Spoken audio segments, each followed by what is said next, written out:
கிட்டத்தட்ட வந்து 2 வீக்ஸ் ஆயிடுச்சு. 1030 க்ரோர்ஸ் வந்து ஜெயிக்கணும் அப்படின்னு சொல்லி ஒரு ஆசை வந்துச்சு. அந்த ஆசைய வந்து பயணிக்கணும் அப்படின்னு சொல்லிலாம் பார்த்தேன். ஆனா பண்ண முடியல. ஏன்னு தெரியல. ஆக்சுவலி இந்த தடவ தான் வந்து ரொம்ப கான்ஃபிடென்ஸா வந்து எல்லாத்தையுமே வச்சிருந்தேன். ஆனா எப்படி சொல்றதுன்னா, சில பல விஷயங்கள் எனக்கு இந்த மைண்ட் செட்ல கிளியரா இருக்கிறேன். பட் இந்த வீடியோஸ் எடுக்கிறதுல மட்டும் கிளியரா இருக்க மாட்டேங்கிறேன். அதுக்கு ஒரு டைம் கொடுக்க மாட்டேங்கிறேன்.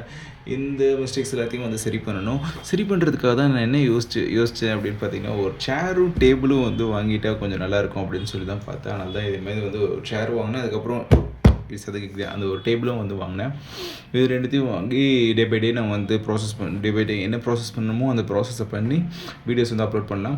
மேபி எனக்கு இன்னும் கொஞ்சம் கான்ஃபிடன்ஸ் வந்து கிடைக்கிறதுக்காக நான் என்ன யோசிச்சு வச்சுருக்கிறேன், நான் ஒரு தனியாக வந்து ஏற்கனவே சேனல் ஒன்று ஓப்பன் பண்ணியிருக்கேன். அந்த ஸ்பேஸ் சேனலில் வந்து படித்து பேசுகிறது எனக்கு கொஞ்சம் கான்ஃபிடன்ஸை கொடுக்கும். அதை வச்சு அடுத்த சேனல்ஸ் எல்லாத்தையும் வந்து டெவலப் பண்ணும். அதை வச்சு இந்த 1030 க்ரோர்ஸ் சேனல்லையும் எப்படி டெவலப் பண்ணுன்றதை கற்றுப்பேன்.